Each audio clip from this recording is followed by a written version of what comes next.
Terus di tengah-tengah begitu, hadang gerah, Ibu.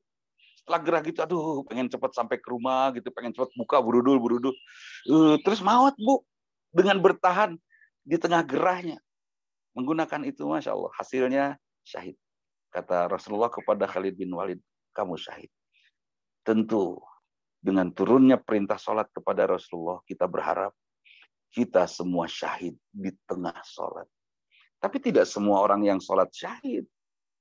Ada orang imam di Masjid Unisba, di Masjid Al-As'ari. Imamnya kebetulan hafal Quran. Hafal Quran sampai bacaannya panjang. Bacaannya sangat panjang. Sujud aja lama. Lama tah Bu Yuniarti sujud teh neng.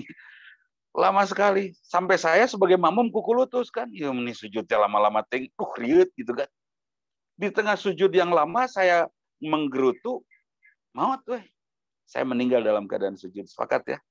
Tapi itu husnul khotimah atau ngutruk khotimah. Jangan sampai ada. Tipis sekali. Kelihatannya mungkin husnul khotimah itu nggak kelihatan. Tapi syahid itu kelihatan. Syahid itu disaksikan. Malaikat yang menjadi saksinya, kita yang menjadi saksinya yang masih sendiri, dan orang-orang akan melihat siapa yang syahid. Nah, itu.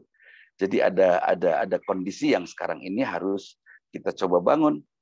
Mari kita sholat. Sholat, aduh males sholat, aduh kagok ya mau ke rumah. Woi, ini saya ingatkan. Boleh nggak Allah malas ngasih rezeki kepada kita? So, Kang Zaki, boleh nggak Allah ngasih rezeki malas kepada Kang Zaki?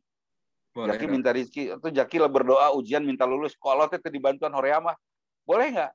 Enggak lah. La sidatu wala naum. Allah tidak ada lemah, tidak ada letih, tidak ada malas, tidak ada tidur, tidak. Seperti itu. Seperti ada seorang istri marah sama suaminya. Saat saya marah sama suami saya gini, dia menzolimi saya. Jawaban saya apa? Mana yang lebih besar kezolimannya? Suami menzolimi ibu atau ibu berkhianat kepada Allah? Cereng, urusan khianat sama Allah mah kita setiap hari kan. Setiap hari, atau model saya hari ini berkhianat berapa kali kepada Allah. Ada wanita cantik lewat, Masya Allah, ini lucu, tos. Ayo nugelis dia, oh lucu deh, tos. Gitu. Apakah itu tidak berkhianat? Memanfaatkan mata untuk sesuatu yang salah. Kata Kang Zaki. Jadi maafkan semua orang. Dalam Islam tidak ada perintah meminta maaf. Saya ingat pun Bapak dulu menasihati saya, beri megang pundak di sini nih. Jangan pernah kamu minta maaf sama siapapun. Kaget saya waktu itu. Nggak ngerti apa maksudnya. Ternyata Masya Allah. Tidak boleh meminta maaf itu. Jangan bikin salah. Dalam Islam banyak perintah untuk maafkan semua orang. Gitu. Jadi udah kita maafkan saja. Ada dosen rada galak. Ya Allah, ampuni dia ya Allah. Ada dosen rada galak. Ampuni dia ya Allah. Jangan kau hukum dia dengan suntikan yang besar. Kan itu betul. Seperti itu. Jadi memaafkan saja. Saya pernah dirazia karena saya lupa maskernya nempel di sini. Saya pakai motor. Apa tuh? Di umur segini pakai masker beda dengan anak muda. Ya, Pak Budiman. Nah, saya di stop sama polisi. Anda itu masker. Oh, punten Pak Polisi. Itu Pak Polisi masker lagi bukan masker kesehatan, tapi masker gaya. Dia kan beliau, "Tidak bisa." Ya sudah. Akhirnya saya maafkan dan saya doakan ya Allah, mudah-mudahan polisi. Pak Polisi pada didoakan gua abi. Doana naon? Kalau Pak Polisi menghukum saya gara-gara saya khilaf, Pak Polisi mudah-mudahan dihukum juga. Dan Pak Polisi maskernya asal-asalan itu bukan tidak menyehat, tidak menjaga kesehatan. Asal gaya we nerap gambar polisi di dia. Saya katakan mudah-mudahan Pak Polisi kena rajana Covid. Oh tuh ulah atas saling memaafkan saja kan enteng mudah untuk saling memaafkan. Nah, syahid. Mari kita syahid. Perjuangkan untuk syahid. Ya. Perjuangkan Bu Lisa untuk syahid. Mudah-mudahan kita bisa meninggal dan pulang kepada Allah dalam keadaan Allah sangat ridho kepada kita. Hadirin, kita diciptakan untuk ibadah. Ya kan, Pak Budiman dilahirkan untuk ibadah, bukan untuk main piano kan. Yuniarti dilahirkan untuk ibadah, bukan untuk belajar olah vokal kan. Anak-anak kita ajarkan piano dan olah vokal mah enggak ya.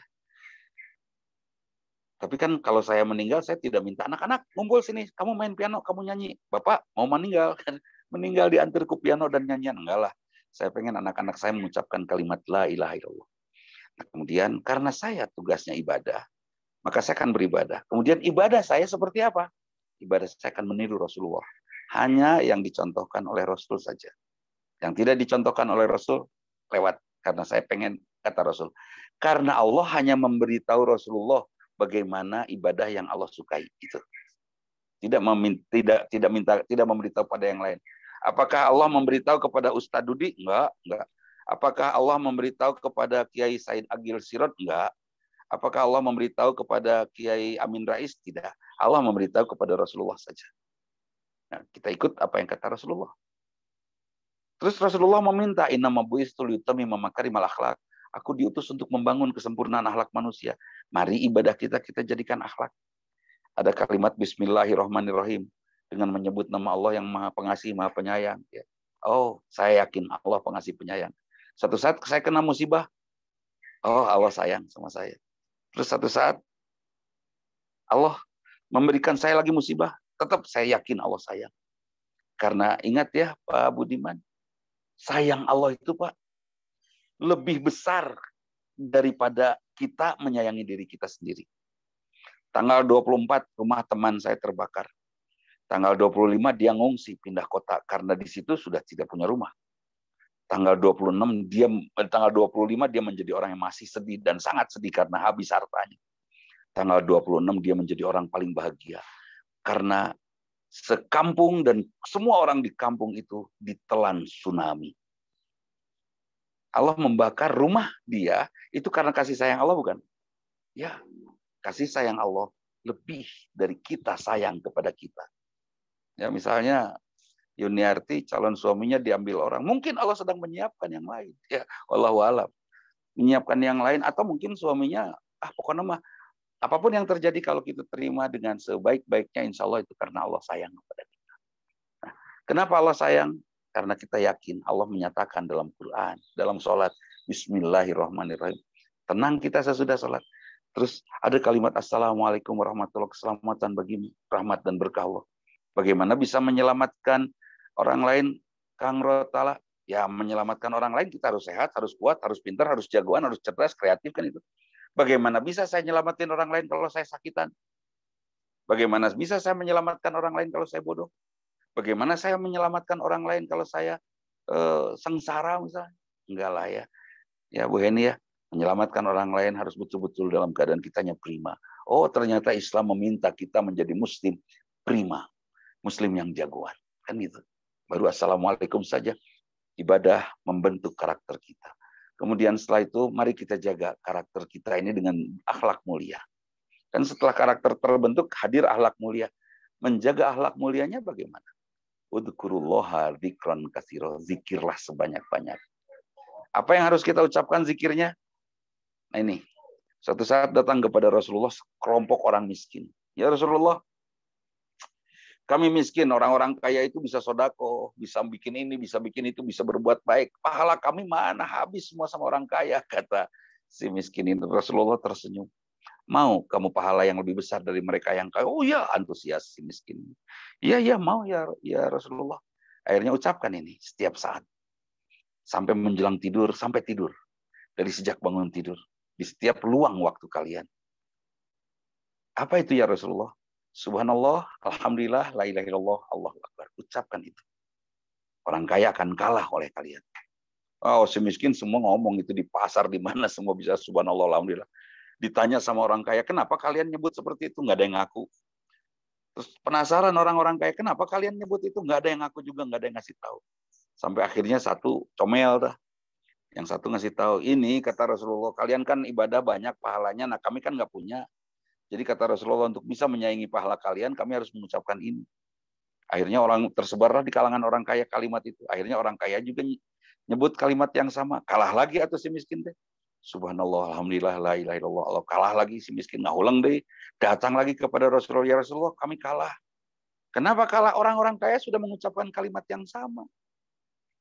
Rasulullah tersenyum sambil memeluk.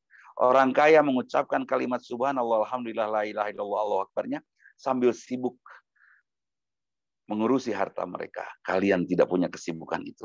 khusyukkan subhanallah, alhamdulillah, la ilaha illallah, Allahu akbar. Itu luar biasa. Ya.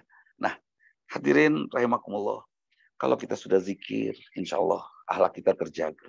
Akhlak kita bangun dari ibadah-ibadah kita yang menasehati kita. Dan ibadah kita betul-betul kita dedikasikan dengan keyakinan. Kita diciptakan oleh Allah untuk ibadah, bukan untuk yang lain. Nah, terus saja kita ibadah. Dan Masya Allah, hadirnya perintah-perintah ibadah ini luar biasa. Salat betul-betul dijemput langsung oleh Rasulullah dari Sidratil Muntaha. Yang lainnya diperintahkan oleh Allah kepada Rasulullah melalui lisan Jibril.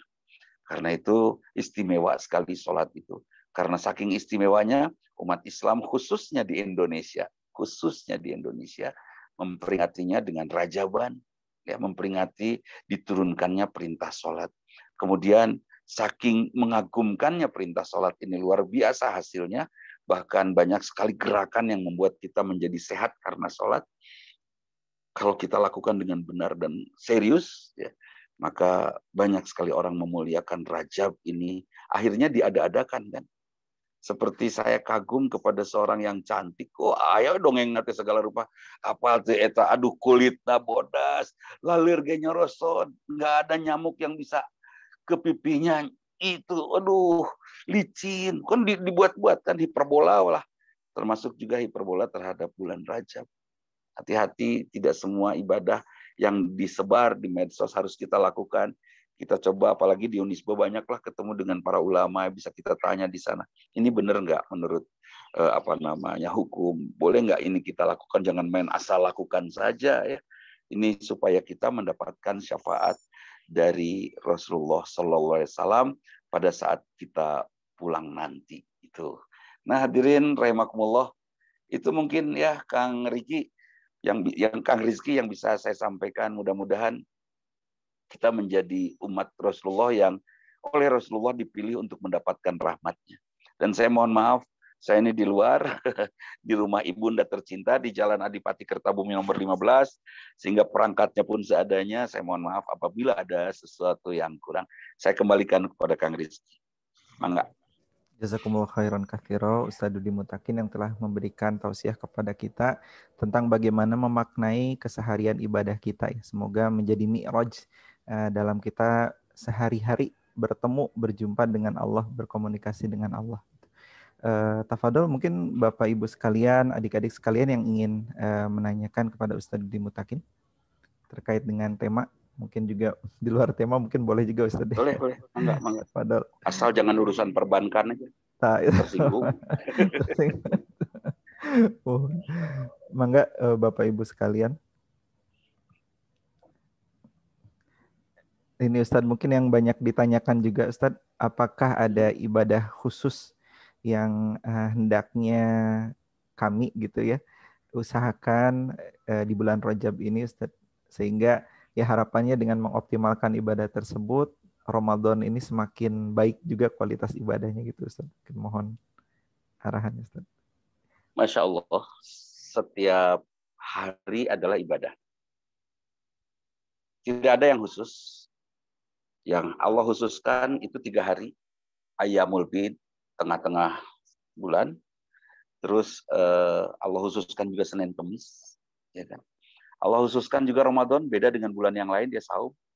Dan seterusnya. Di bulan Rajab, di bulan Syaban tidak ada yang khusus. Hanya mungkin tentunya karena Rasulullah rindu dan takut tidak bertemu dengan Ramadan, itu lebih khusyuk lagi. Lebih baca Quran karena ingin sampai kepada bulan Ramadan. Karena itu Rasulullah selalu berikan kepada kami berkah Rajab dan Syaban. Apa berkah itu? Berikan kepada kami berkah Rajab dan Syaban dan sampaikan kami ke dalam bulan Ramadan. Berkah itu artinya apa? Berkah itu anugerah yang menghasilkan ketaatan. Itu berkah. Jadi kalau saya punya harta yang berkah, itu harta berkah itu apa? Harta saya membuat saya makin taat kepada Allah. Ilmu kedokteran yang berkah yang mana? Ilmu yang membuat kita semakin taat kepada Allah. Ada mahasiswa kedokteran yang sudah lulus tidak taat kepada Allah? Tidak sedikit. Itu yang tidak berkah. Jadi yang berkah, yang makin taat. Bulan Rajab yang berkah, bulan Sa'ban yang berkah, bulan ini betul-betul membuat kita makin taat kepada Allah. Seperti itu. Semua ibadah. Biasanya sholat, kita baca surat-surat pendek. Sekarang yang agak panjang. Gitu. Biasanya sholat rada ngebut, sekarang rada pelan. Biasanya sholat rada telat 10-15 menit, sekarang on time. Seperti itu. Ya. Seperti itu, Kang Rizky. Baik, Ustaz. Jazakallah, Ustaz. Baik, bagi Bapak Ibu sekalian, adik-adik sekalian, apabila pertanyaan masih dibuka, dipersilakan. Di chat nggak ada ya? Belum ada, Ustaz. Belum ada. Oh, baru say hello kepada teman-teman. Semua, Ustaz. Ternyata ada beberapa alumnus juga yang hadir, Ustaz. Jadi alhamdulillahirobbilalamin. Kerindu kepada guru-gurunya. Iya, ketemu di sini juga sudah lumayan ya, ketemu bapak-bapak ibu dokter. Mohon. Alhamdulillah. Sarah rehat teras Amin, Ustaz. Amin, Ustaz. Nah, ini gimana Ustaz, cara kita menjaga hati? Mohon. Mangga, Ustaz. Jadi ada pertanyaan dari yang tadi disebut, Ustaz, Dr. Yuniarti. Mohon. Beliau dosen juga, Ustaz. Nah, bagaimana cara menjaga hati tidak mudah marah, Ustaz? Pertanyaan saya gini, Bu, ada nggak sejarah yang menyatakan bahwa marah itu bisa menyelesaikan masalah? Itu dulu. Kalau itu tidak terjawab, tos jangan marah. Kan itu ya. Jadi buat apa sok marah?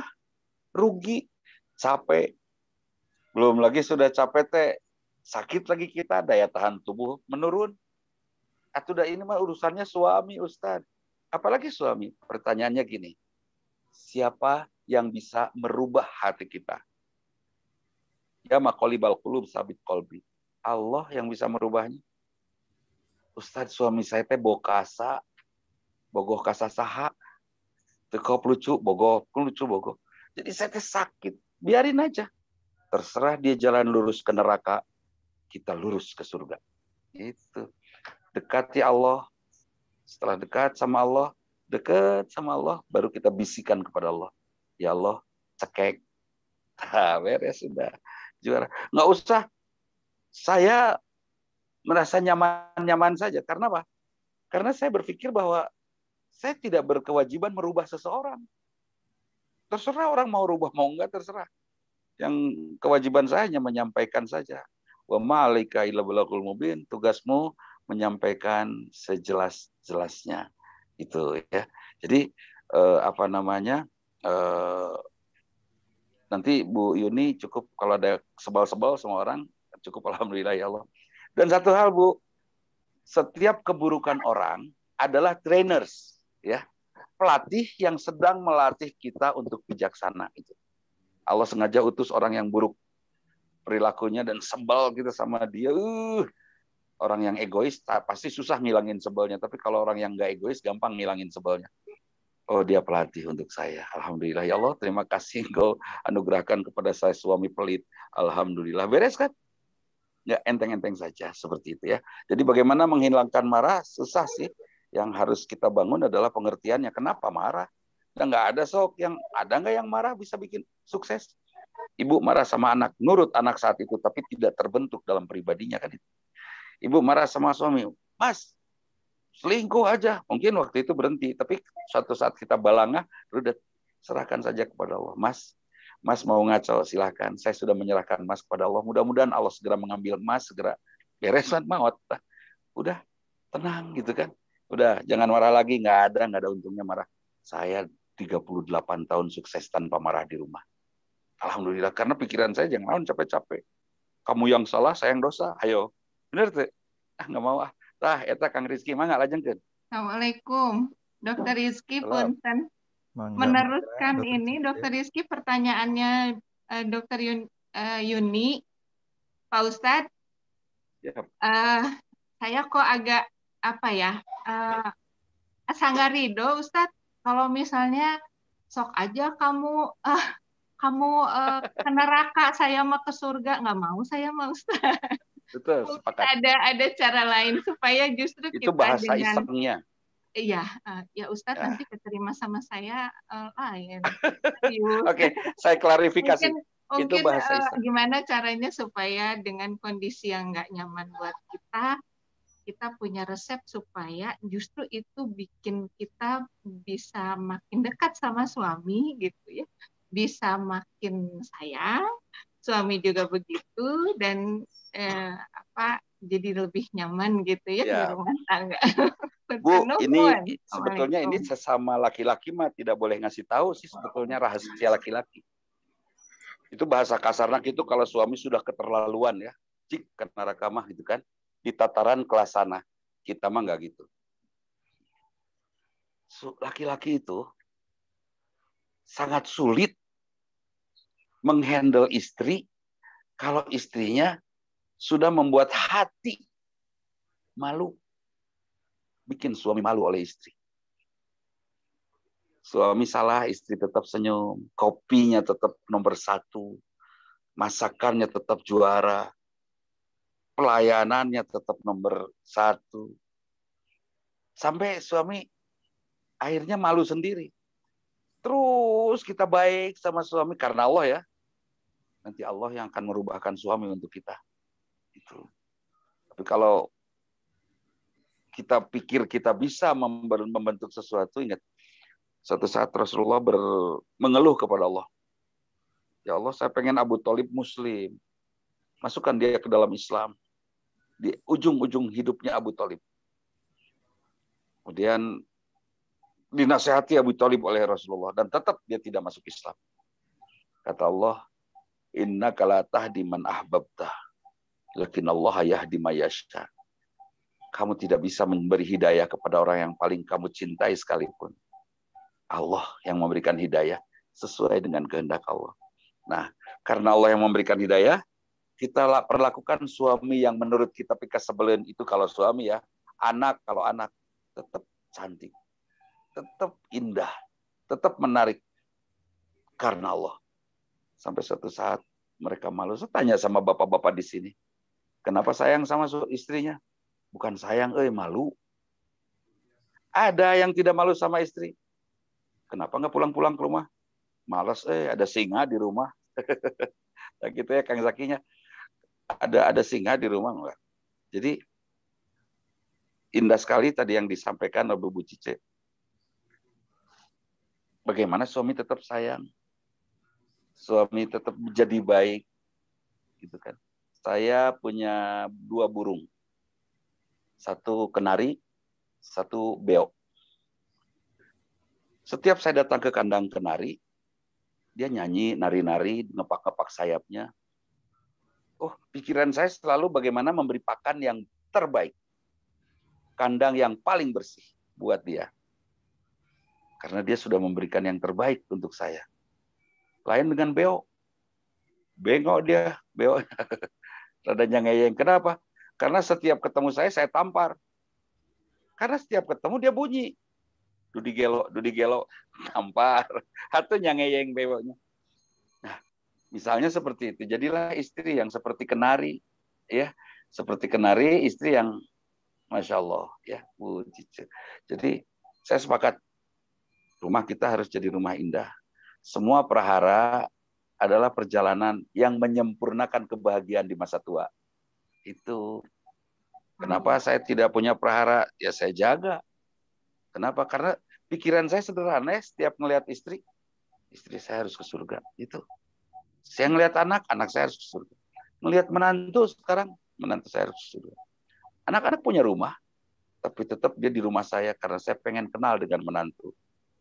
Nah, kemudian menantu saya tidak cuci piring, tidak ikut masak membantu ibunya, yang membantu istri saya. Saya tanya istri saya, Umi, itu menantu pada nggak masak, gimana nggak ngebantuin? Biarin, Pak. Umi masih kuat. Sekarang mereka Umi layani, insya Allah.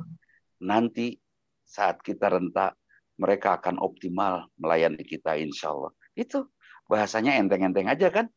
Jadi, kenapa harus ada marah? Jangan. Titip. Selesaikan dengan cara tauhid saja. Mah, kenapa Mama sekarang makin rajin tahajud? Doain kamu tahu. Kenapa mama sekarang rajin puasa Senin Kamis? Muasaan kamu. Kenapa? Terus tapi Ustaz, suami saya nggak pernah sholat. Ya udah, ibu bikin keranda aja, simpen di ruang tamu. Ekstrimnya. Mama itu jangan naon itu pasaran keranda buat papa bisi peryogi. Saya yakin gitu. Itu bahasa canda saya. Tapi yang jelas makin dekat kita dengan Allah, makin mudah kita berbisik kepada Allah, dan makin mudah kita doakan. Satu hal, Kang Rizky, doakan kebaikan saja. Kalau ada yang zolim kepada kita, doakan Bu Cice zolim kepada saya doakan keburukannya. Nanti yang rugi Bu Cice. Kemudian keluarganya. Kemudian tetangganya. Kemudian orang lain. Saya menzolimi orang lain. Padahal Bu Cice hanya mendolimi saya. Karena itu ketika ada orang yang berbuat zolim, doakan kebaikannya. Tah eta. Ya. Nuhun Bu Cice. Menerjemahkan. Mangga Kang Rizky. Turun Ustadz, turun Dokter Cice. Mohon izinnya Ustadz, apakah berkenan masih menjawab pertanyaan Ustadz? Satu lagi. Maka ini mungkin saya coba mengintisarikan pertanyaan dari 3 dosen. Sepertinya bisa satu bahasa pertanyaannya. Sumun yang pertama itu terkait dengan ibadah, bagaimana cara mengoptimalkan ibadah sesuai dengan sunnah. Dan juga terkait dengan pertanyaan Dokter Siska itu tentang puasa di bulan Rajab, apakah hadisnya sahih ya karena sunnah juga. Dan terakhir mungkin terkait dengan pertanyaannya Dokter Rizky, bagaimana mengoptimalkan ibadah, salah satunya sholat berjamaah, sedangkan sekarang sedang pandemi seperti itu Ustaz. Tafadhol Ustaz. Di tengah pandemi sholat berjamaah terus, jaga jarak nggak ada masalah menurut saya. Pernah mungkin ya ke Mekah umroh, imam di Masjidil Haram, kita di Empire Hilton ya kan.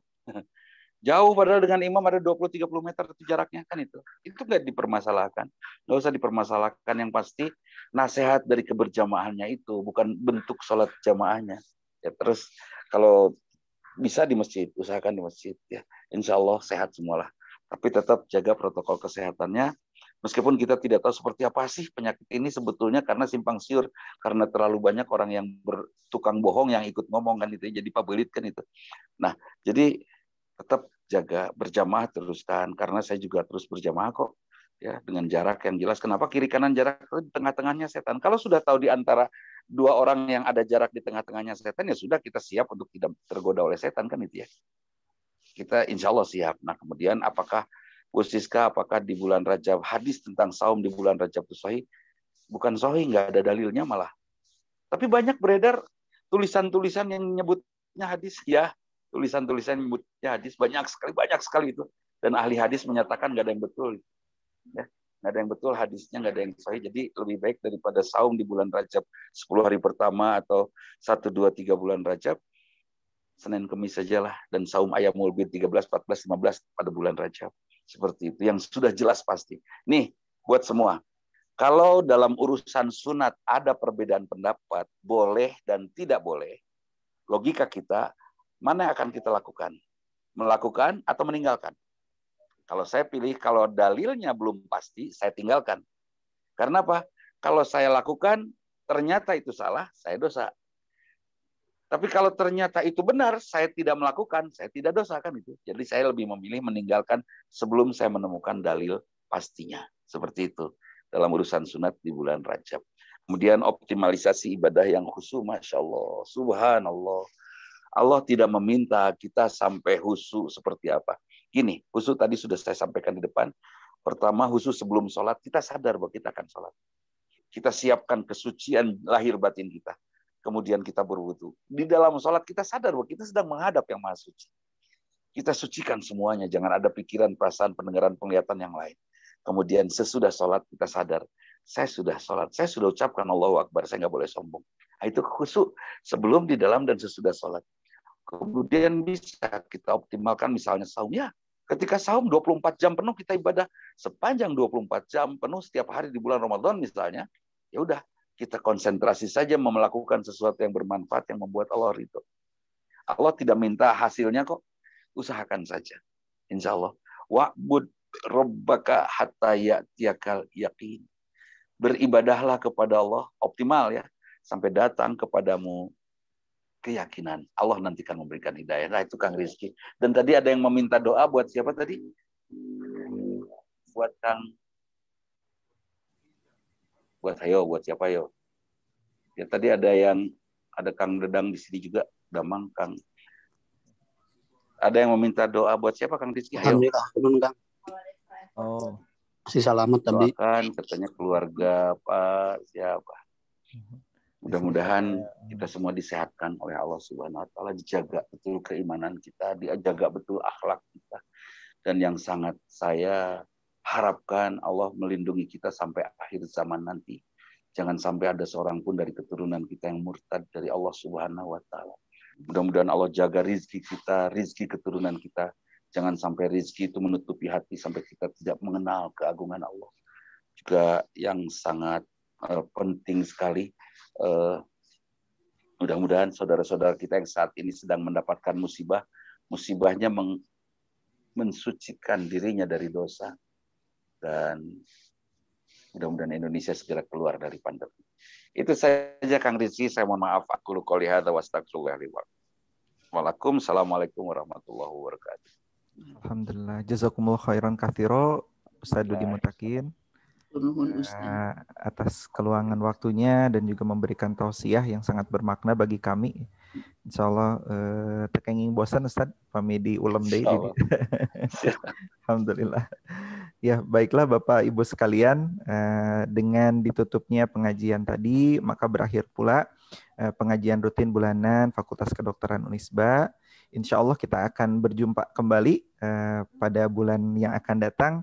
Dan kalau tidak saya salah nanti akan diadakan sekitar minggu kedua untuk mendalami ya mungkin ya, bukan hanya memperingati, mendalami semangat Isra Mi'raj yang insya Allah akan dilaksanakan pada bulan Maret. Itu saja mungkin dari kami selaku panitia. Semoga apa yang sudah diberikan tadi membawa keberkahan tadi ya dari Ustadz, ziyadatul khair, bertambahnya kebaikan dalam ketakwaan, dan juga kita bisa mengoptimalkan ibadah-ibadah yang memang tersurat dan tersirat secara jelas dalam hadis dan juga tentunya Al-Quran. Dan utamanya kita bisa mengoptimalkan ibadah-ibadah wajib yang ternyata itu adalah mi'raj, mi'rajul mu'min. Itu saja mungkin dari kami. Aqul qouli hadza. Mari kita tutup dengan ucapan hamdalah. Alhamdulillahirabbil alamin. Istighfar, astagfirullahaladzim, dan doa penutup majelis. Subhanakallahumma bihamdika asyhadu an la ilaha illa anta astaghfiruka wa atubu ilaik. Aqulu qouli hadza. Assalamualaikum warahmatullahi wabarakatuh. Waalaikumsalam warahmatullahi wabarakatuh. Tur nuhun sadayana. Relief. Tur nuhun Eki. Alhamdulillah. Nuhun Eki. Nuhun Dr. Rizky, Pak Ustaz. Izin wa hum ya'lamun. وإذا لقوا الذين آمنوا قالوا آمنا وإذا خلا بعضهم إلى بعض قالوا أتحدثونهم بما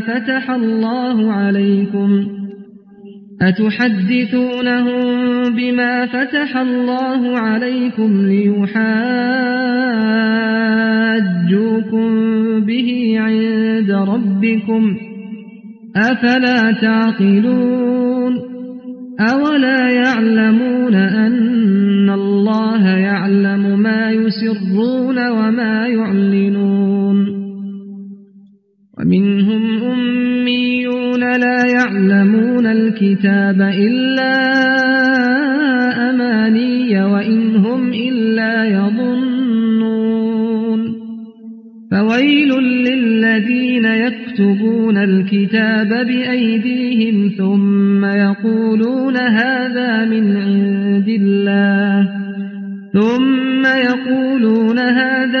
عند الله ليشتروا به ثمنا قليلا فويل لهم مما كتبت أيديهم وويل لهم مما يكسبون وقالوا لن تمسنا النار إلا أياما معدودة قل أتخذتم عند الله عهدا فلن يخلف الله عهده أم تقولون على الله ما لا تعلمون بلى من كسب سيئة وأحاطت به خطيئته